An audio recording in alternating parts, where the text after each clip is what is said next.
இது இலங்கை ஒலிபரப்பு கூட்டுத்தாபனம்.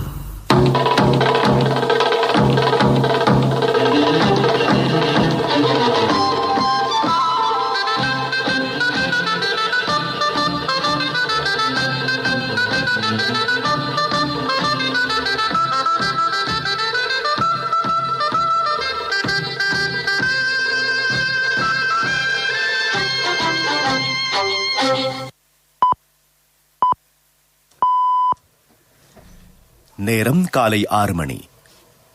இலங்கை ஒலிபரப்பு கூட்டுத்தாபனம் செய்திகள். செய்தி ஆசிரியர் ஜுனைட் எம் ஹாரிஸ். வாசிப்பவர் சிவராஜா தக்கீஷன். முதலில் தலைப்புச் செய்திகள். ஐக்கிய நாடுகளின் மனித உரிமைகள் பேரவையின் 46வது கூட்டத்தொடர் இன்று ஆரம்பம். எந்த சவாலையும் நாட்டின் இறைமை மற்றும் சுதந்திரத்தின் அடிப்படையில் எதிர்கொள்ள நடவடிக்கை எடுப்பதாக அமைச்சர் தினேஷ் குணவர்தன தெரிவிப்பு. நாட்டில் மேலும் 10 கோவிட் மரணங்கள் பதிவு. வெளிநாட்டு நேரடி முதலீடுகள் தொடர்பான சட்டத்திட்டங்களில் மாற்றங்களை மேற்கொள்ள ஏற்பாடு. உயிர்த்த ஞாயிறு தாக்குதலுடன் தொடர்புடைய 273 பேருக்கு எதிராக வழக்கு தாக்கல். அமெரிக்காவின் கோவிட் மரணங்கள் 5 லட்சத்தினை தாண்டியுள்ளது. அவை தலைப்புச் செய்திகள். இனி விரிவான செய்திகள். ஐக்கிய நாடுகளின் மனித உரிமைகள் பேரவையின் 46வது கூட்டத்தொடர் இன்று ஆரம்பமாகிறது. மார்ச் 23ஆம் தேதி வரை 4 வாரங்கள் இந்த கூட்டத்தொடர் இடம்பெறும். கோவிட் தொற்று காரணமாக இம்முறை கூட்டத்தொடரை வீடியோ தொழில்நுட்பத்தின் ஊடாக நடத்துவதற்கு நடவடிக்கை எடுக்கப்பட்டுள்ளது. இலங்கையின் தற்போதைய மனித உரிமைகள் சம்பந்தப்பட்ட விடயங்கள் தொடர்பில் இம்முறை கூட்டத்தொடரில் கலந்துரையாடப்பட உள்ளன. மனித உரிமைகள் ஆணையாளர் மிச்சல் பச்லட்டினால் தயாரிக்கப்பட்டுள்ள விசேட அறிக்கை 2ஆம் நாள் அன்று சமர்ப்பிக்கப்படவுள்ளது. இந்த அறிக்கை ஏற்கனவே இலங்கை அரசாங்கத்திடம் கையளிக்கப்பட்டுள்ளது. ஜெனீவா மனித உரிமைகள் பேரவையில் இந்த அறிக்கைக்கான பதில் அறிக்கையினை சமர்ப்பிப்பதற்கு இலங்கை அரசாங்கம் நடவடிக்கை எடுத்திருக்கிறது. இம்முறை கூட்டத்தொடரில் ஏற்படும் நிலைமைகளை எதிர்கொள்வதற்காக கடந்த பல வாரங்களாக அரசாங்கம் மிகவும் அவதானத்துடன் செயல்பட்டதாக வெளிவிவகார அமைச்சர் தினேஷ் குணவர்தன தெரிவித்திருக்கிறார். மனித உரிமைகள் பேரவை அனுப்பும் ஆவணங்களுக்கு பதிலளித்து நாட்டின் நிலைமையும் இந்த உலகத்தின் யதார்த்தமும் இதுதான் என்பதை முன்வைக்கக்கூடிய நிலைமை ஏற்பட்டிருப்பதாக வெளிவிவகார அமைச்சர் தேசிய வானொலிக்கு வழங்கிய விசேட பேட்டியில் தெரிவித்திருக்கிறார். எதிர்வரும் 24ஆம் தேதி இலங்கை நேரப்படி இரவு 8:30 அளவில் அமைச்சர் தினேஷ் குணவர்தன வீடியோ தொழில்நுட்பத்தின் ஊடாக இந்த மாநாட்டில் உரையாற்றவிருக்கிறார். மனித உரிமைகள் பேரவை 3 வருடங்களுக்கு ஒரு தடவை கூடுகிறது. இதில் 47 நாடுகள் அங்கம் வகிக்கின்றன. இந்த நாடுகள் 3 வருடங்களுக்கு ஒரு தடவை மாற்றம் அடைகின்றன. ஒரு நாடு 2 தடவை மாத்திரமே இதில் உறுப்புரிமை வகிக்க முடியும். மனித உரிமைகள் பேரவை 2006ஆம் ஆண்டு மார்ச் 15ஆம் திகதி உருவாக்கப்பட்டது. இதன்படி அடுத்த 15ஆம் திகதியுடன் 15 வருடங்கள் ஆகின்றன. மேலும் 518 கோவிட் தொற்றாளர்கள் புதிதாக அடையாளம் காணப்பட்டிருக்கிறார்கள். இதன்படி நாடு பூராகவும் இனம் காணப்பட்டுள்ள மொத்த கோவிட் தொற்றாளர்களின் எண்ணிக்கை 79,734 ஆகும். முழுமையாக குணமடைந்தோரின் எண்ணிக்கை 74,299 ஆகும். நேற்றைய தினமும் 843 பேர் குணமடைந்து வைத்தியசாலைகளை விட்டு வெளியேறியிருக்கிறார்கள். கோவிட் தொற்று காரணமாக இதுவரை 445 மரணங்கள் சம்பவித்துள்ளன. சுகாதார சேவைகள் பணிப்பாளர் நாயகம் நேற்றைய தினமும் 10 கோவிட் மரணங்களை உறுதிப்படுத்தியதாக அரசாங்க தகவல் திணைக்களம் தெரிவித்திருக்கிறது. கொலன்னாவ, வெள்ளவத்தை, களுத்தரை, வஸ்கடுவ, பிபில, குருத்தலாவ, பிட்டக்கோட்டே, குடாகல்கமுவ, உழத்மலான, ஹட்டன் ஆகிய பிரதேசங்களைச் சேர்ந்தவர்களே இவ்வாறு உயிரிழந்திருக்கிறார்கள். இவர்கள் அனைவரும் 58 வயதிற்கு அதிகமானோர் என்று திணைக்களம் குறிப்பிட்டிருக்கிறது. நேற்றைய தினம் வரை நாட்டில் கோவிட் தடுப்பூசியினை ஏற்றுக்கொண்டவர்களின் எண்ணிக்கை 3 லட்சத்து அதிகமான தொகையினை தாண்டியிருப்பதாக தொற்று நோயியல் பிரிவு தெரிவித்திருக்கிறது. நேற்றைய தினம் மாத்திரம் 35,912 பேர் இந்த தடுப்பூசியினை ஏற்றிக் கொண்டார்கள். இதுவரை உலகம் முழுவதிலும் 24,77,433 கோவிட் மரணங்கள் பதிவாகியிருக்கின்றன. சுமார் 11,20,00,000 பேர் கோவிட் தொற்றுக்கு உள்ளாகியிருக்கிறார்கள். இவர்களில் 8,72,46,000 பேர் வரை குணமடைந்திருக்கிறார்கள். நாட்டின் பொருளாதாரத்தை நிலையான பாதையில் இட்டுச் செல்வதற்காக இந்த சந்தர்ப்பத்தில் நாட்டின் பொருளாதாரத்தை புதிய வியூகத்தின் அடிப்படையில் முன்னெடுக்க நடவடிக்கை எடுக்கப்பட்டிருப்பதாக ராஜாங்க அமைச்சர் அஜித் நிவாட் கப்ரால் தெரிவித்துள்ளார். குறிப்பாக வெளிநாட்டு நேரடி முதலீடுகளை பெற்றுக் கொள்வதற்கு தேவையான சட்ட திட்டங்கள் வகுக்கப்படும் என்று அவர் குறிப்பிட்டிருக்கிறார். உயிர்த்த ஞாயிறு தாக்குதல் தொடர்பில் 273 பேருக்கு எதிராக வழக்கு தாக்கல் செய்யப்படவிருக்கிறது. தாக்குதலை திட்டமிட்டமை, மேற்கொண்டமை, மனித படுகொலை, சொத்து சேதம் உள்ளிட்ட குற்ற செயல்களுடன் நேரடியாகவும் மறைமுகமாகவும் சம்பந்தப்பட்டு தற்போது கைது செய்யப்பட்டுள்ள அனைவருக்கும் எதிராக வழக்கு தாக்கல் செய்யப்படும். குற்றப்புலனாய்வு திணைக்களத்தினால் விசாரணை நடாத்தி கைது செய்யப்பட்டவர்களில் 32 பேர் மீது ஏற்கனவே வழக்கு தொடரப்பட்டிருப்பதாக அமைச்சர் அட்மிரால் கலாநிதி சரத் வீரசேகர தெரிவித்தார். தற்போது தடுப்பு காவலில் உள்ள சந்தேக நபர்கள் மீதும் வழக்கு தொடரப்படும். இவர்களில் பல்வேறு தராதரங்களை கொண்டவர்கள் இருப்பதாக அமைச்சர் குறிப்பிட்டிருக்கிறார். இது தவிர இந்த தாக்குதலை தடுக்காமை தொடர்பில் ஆராய்வதற்காக நியமிக்கப்பட்ட ஆணைக்குழுவின் அறிக்கையினை அமைச்சரவையிலும் பாராளுமன்றத்திலும் சமர்ப்பிக்க நடவடிக்கை எடுக்கப்பட்டிருக்கிறது. நீங்கள் கேட்டுக்கொண்டிருப்பது இலங்கை ஒலிபரப்பு கூட்டுத்தாபனத்தின் செய்திகள். HDFC Smart Goals குறுகிய காலத்தில் பெரிய பெரிய டார்கெட்டுகள்.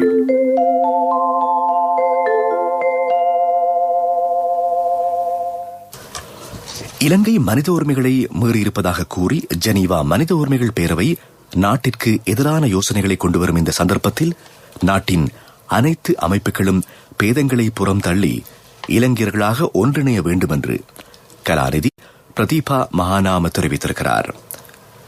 வடபகுதியில் LTTE அமைப்பிற்கு ஆதரவானவர்கள் தற்போது சத்தியாகிரக போராட்டத்தை நடாத்தி காணாமல் போனோர் தொடர்பாக பிழையான தகவல்களை ஜெனீவாவிற்கு அனுப்ப நடவடிக்கை எடுத்து வருகிறார்கள். நாடு ஏகாதிபத்தியத்தினை நோக்கி தள்ளப்பட்டு வருவதாக அவர்கள் கூறுகிறார்கள். சர்வதேச மனிதநேய சட்டங்களை அரசாங்கம் கடுமையாக மீறி வருவதாக அவர்கள் குற்றம் சாட்டுகிறார்கள். இதனை விசாரிப்பதற்காக யுத்த குற்ற நீதிமன்றம் ஒன்றுக்கு அனுப்ப வேண்டும் என்று அவர்கள் கோரி வருகிறார்கள். மீண்டும் இந்த நிலைமையில் அரசாங்கம் உடனடியாக வெளிநாட்டு தூதுவர்களுக்கு தெளிவுபடுத்த வேண்டிய தேவை காணப்படுவதாக கலாநிதி பிரதீபா மகாநாம சுட்டிக்காட்டியிருக்கிறார். சர்வதேச மனித உரிமைகள் ஆணையாளர் மிச்சல் பேச்லெட் இலங்கைக்கு எதிராக முன்வைத்துள்ள அறிக்கையினை அவதானிக்கின்ற போது அதற்கு தேவையான தகவல்களை அரசு சார்பற்ற நிறுவனம் வழங்கியிருப்பது ஊர்ஜிதமாக இருக்கிறது.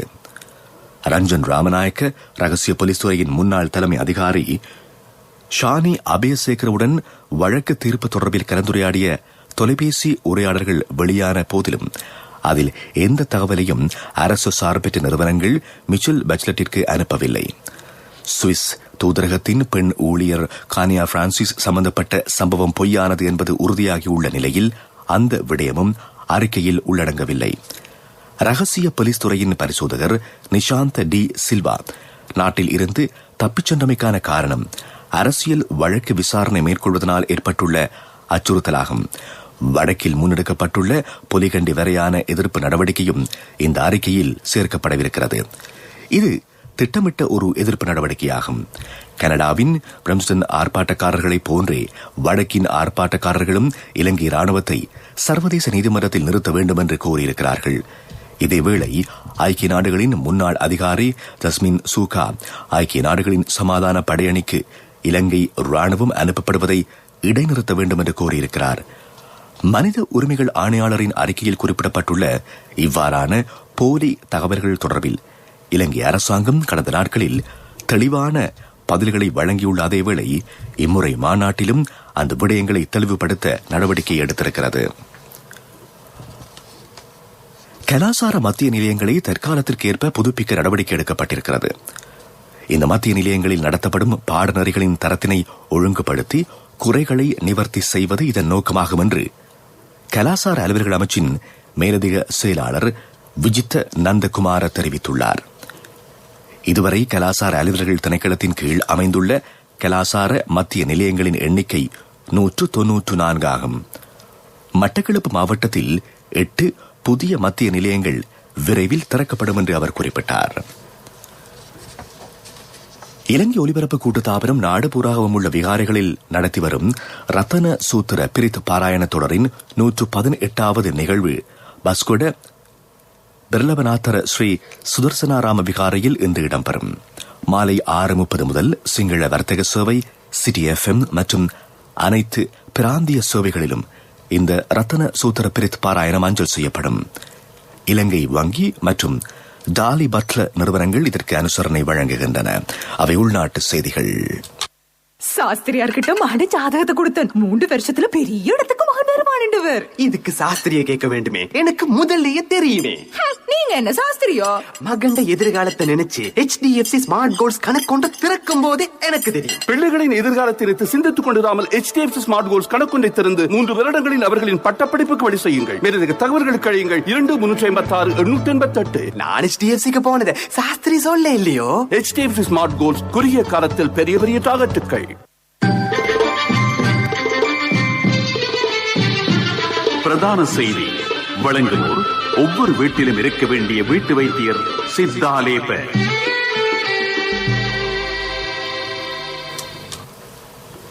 ஜனாதிபதி கோட்டாபய ராஜபக்சவின் சுபிட்சத்தின் தொலைநோக்கு வேலை திட்டத்தின் கீழ் உள்நாட்டு கைத்தொழிலை முன்னேற்றுவதற்கான விசேட வேலை திட்டம் வகுக்கப்பட்டிருப்பதாக அமைச்சர் கெஹிலியா ரம்புக்வெல்ல தெரிவித்துள்ளார்.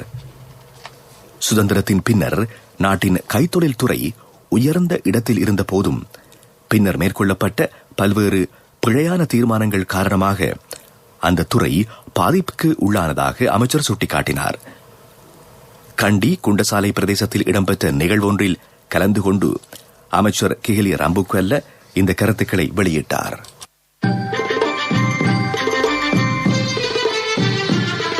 பிரதான செய்தி வழங்கியோர் ஒவ்வொரு வீட்டிலும் இருக்க வேண்டிய வீட்டு வைத்தியர் சித்தாலேப. உங்கள் கவனத்திற்கு வரலாற்று சிறப்புமிக்க மஹகம ஊர்சிட்டாவ வனப்பகுதி அழிக்கப்பட்டு சட்டவிரோத கட்டடங்கள் அமைக்கப்படுவதனால் குளத்தின் நீர் அசுத்தமடைந்து குளம் அழிவடையும் அச்சுறுத்தலை எதிர்கொண்டிருப்பதாக பிரதேசத்தின் விவசாய அமைப்பு சுட்டிக்காட்டியிருக்கிறது. இந்த குளத்தை அண்டியுள்ள வனப்பகுதியில் ஒரு ஹோட்டல் ஒன்றும் அமைக்கப்பட்டு வருகிறது. குளத்தை அண்டியுள்ள கற்குன்று துளையிடப்பட்டு வெடிக்க வைக்கப்படுவதனால் குளத்தின் அணைகளும் ஆபத்தினை எதிர்கொண்டுள்ளன. இந்த பகுதியில் சுமார் 3600 ஏக்கர் நிலப்பரப்பில் பயிர் செய்கை மேற்கொள்ளப்படுகிறது. தமது இந்த நீர்த்தேக்கத்தினை பாதுகாப்பதற்கு நடவடிக்கை எடுக்குமாறு அவர்கள் வளவ மகாவலி திட்ட பதிவிட முகாமையாளரை கேட்டிருக்கிறார்கள்.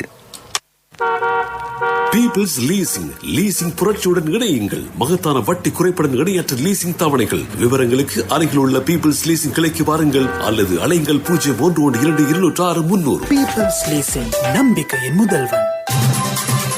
உலக செய்திகள் அனுசரணை வழங்குவோர் பீப்பிள்ஸ் லீசிங், நம்பிக்கையின் முதல்வன். கோவிட்-19 வைரஸ் தொற்று காரணமாக அமெரிக்காவில் உயிரிழந்தவர்களின் எண்ணிக்கை 5,29,000 அதிகரித்துள்ளது. இந்த எண்ணிக்கை முதலாம் 2ஆம் உலகப் போர் காரணமாகவும் கொரிய யுத்தம் காரணமாகவும் உயிரிழந்த அமெரிக்கர்களின் எண்ணிக்கையையும் விட அதிகம் என்று வெளிநாட்டு ஊடகங்கள் தெரிவிக்கின்றன.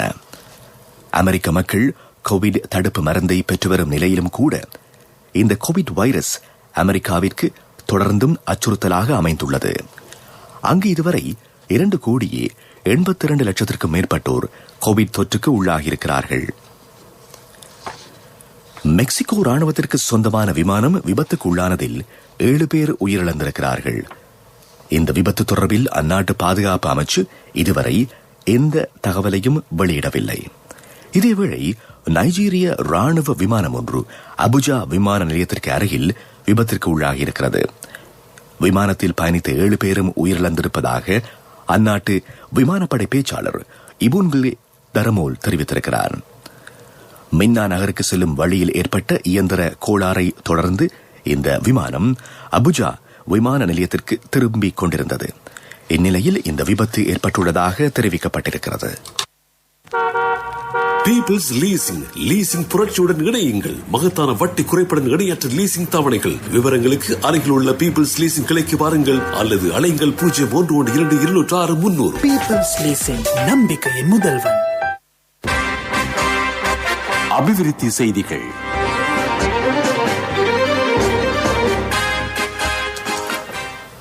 நாட்டில் 796 தேசிய பாடசாலைகள் புதிதாக ஆரம்பிக்கப்படும் என்று கல்வி அமைச்சர் பேராசிரியர் GL பீரிஸ் தெரிவித்திருக்கிறார்.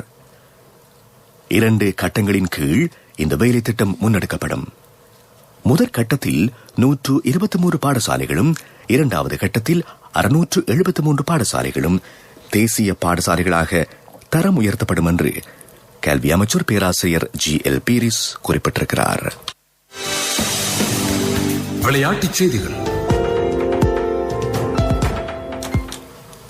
சுற்றுலா ஆஸ்திரேலிய அணிக்கும் நியூசிலாந்து அணிக்கும் இடையிலான 2020 கிரிக்கெட் தொடரின் முதலாவது போட்டி இன்று இடம்பெறும். 5 2020 போட்டிகள் இவ்விரு அணிகளுக்கும் இடையில் இடம்பெறவிருக்கின்றன. கேன் வில்லியம்சன் நியூசிலாந்து அணிக்கும், ஆரோஞ்ச் ஃபின்ச் ஆஸ்திரேலிய அணிக்கும் தலைமை தாங்குகிறார்கள். இவ்விரு அணிகளுக்கும் இடையில் 2018 ஆண்டு பிப்ரவரி மாதம் 2020 போட்டி இடம்பெற்றது. அதில் ஆஸ்திரேலிய அணி வெற்றி பெற்றமை குறிப்பிடத்தக்கதாகும். முதலாம் தரத்திற்கு சேரவிருக்கும் சின்னம் சிறார்களுக்கு தேசிய சேமிப்பு வங்கியின் ஹப்பன் கணக்கினூடாக 1000 ரூபாய் சேமிப்பு. நாடு தழுவிய பரந்த கிளைகள் மற்றும் உப தபால் காரியாலய வலையமைப்பினூடான கொடுக்கல் வாங்கல் செய்யும் வசதி. வர்த்தக செய்தி அனுசரணை. தேசிய சேமிப்பு வங்கி உங்கள் பணத்திற்கு பாதுகாப்பான இடம். மட்டக்களப்பு களியங்காட்டில் அமைக்கப்பட்டிருக்கும் உணவு களஞ்சிய சாலையினை வர்த்தகத்துறை அமைச்சர் பந்துல குணவர்தன திறந்து வைத்திருக்கிறார். ஜனாதிபதி கோட்டாபய ராஜபக்சவின் சுபீட்சத்தின் தொலைநோக்கு கொள்கை பிரகடனத்திற்கு அமைவாக 70 மில்லியன் ரூபாய் செலவில் இந்த களஞ்சிய சாலை புனர் நிர்மாணம் செய்யப்பட்டது. திறப்பு விழா நிகழ்வில் ராஜாங்க அமைச்சர் சதாசிவம் வியாழேந்திரன், பாராளுமன்ற உறுப்பினர் சிவனேசதுரை சந்திரகாந்தன் உள்ளிட்டோரும் பங்கேற்றார்கள்.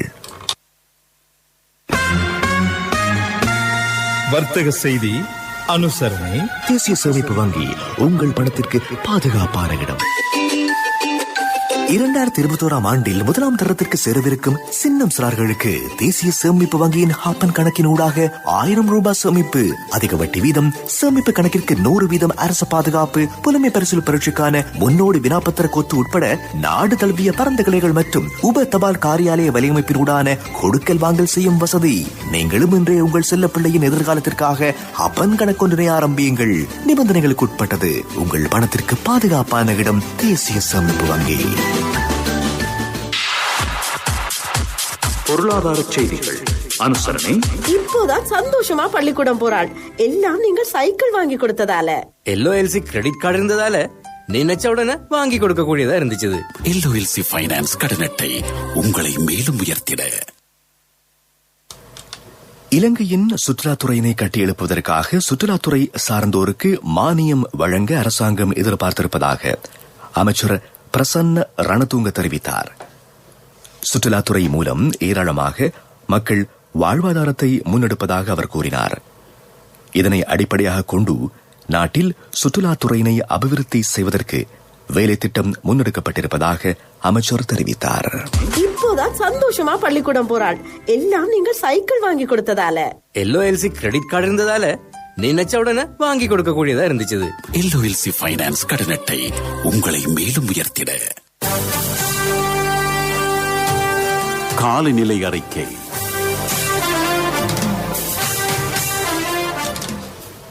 நாட்டின் கிழக்கு மற்றும் ஊவா மாகாணங்களிலும் மாத்தளை, நுவரெலியா மாவட்டங்களிலும் இடையிடையே மழை பெய்யும் என்று வளிமண்டலவியல் திணைக்களம் தெரிவித்திருக்கிறது. மேல் மற்றும் சபரகமு மாகாணங்களின் பல இடங்களிலும், காலி, மாத்தறை, கண்டி ஆகிய மாவட்டங்களிலும் மாலை அல்லது இரவு வேளையில் மழை அல்லது இடியுடன் கூடிய மழை பெய்யலாம். ஒரு சில இடங்களில் 75 மில்லிமீட்டருக்கும் அதிகமான ஓரளவு பலத்த மழை வீழ்ச்சி எதிர்பார்க்கப்படுகிறது. வடக்கு மற்றும் வடமத்திய மாகாணங்களிலும் பரவலாக மழை பெய்யலாம் என்று வளிமண்டலவியல் திணைக்களம் வெளியிட்டுள்ள வானிலை அறிக்கையில் குறிப்பிடப்பட்டிருக்கிறது. அது காலநிலை அறிக்கை. இனி மீண்டும் தலைப்புச் செய்திகள். ஐக்கிய நாடுகளின் மனித உரிமைகள் பேரவையின் 46வது கூட்டத்தொடர் இன்று ஆரம்பம். எந்த சவாலையும் நாட்டின் இறைமை மற்றும் சுதந்திரத்தின் அடிப்படையில் எதிர்கொள்ள நடவடிக்கை எடுப்பதாக அமைச்சர் தினேஷ் குணவர்தன தெரிவிப்பு. நாட்டில் மேலும் 10 கோவிட் மரணங்கள் பதிவு. வெளிநாட்டு நேரடி முதலீடுகள் தொடர்பான சட்டத்திட்டங்களில் மாற்றங்களை மேற்கொள்ள ஏற்பாடு. உயிர்த்த ஞாயிறு தாக்குதலுடன் தொடர்புடைய 273 பேருக்கு எதிராக வழக்கு தாக்கல். அமெரிக்காவின் கோவிட் மரணங்கள் 5 லட்சத்தினை தாண்டி இருக்கிறது. இத்துடன் இன்று எமது காலை பிரதான செய்தி அறிக்கை நிறைவடைகிறது. எமது அடுத்த பிரதான செய்தி அறிக்கையினை நண்பகல் 12:45 எதிர்பாருங்கள்.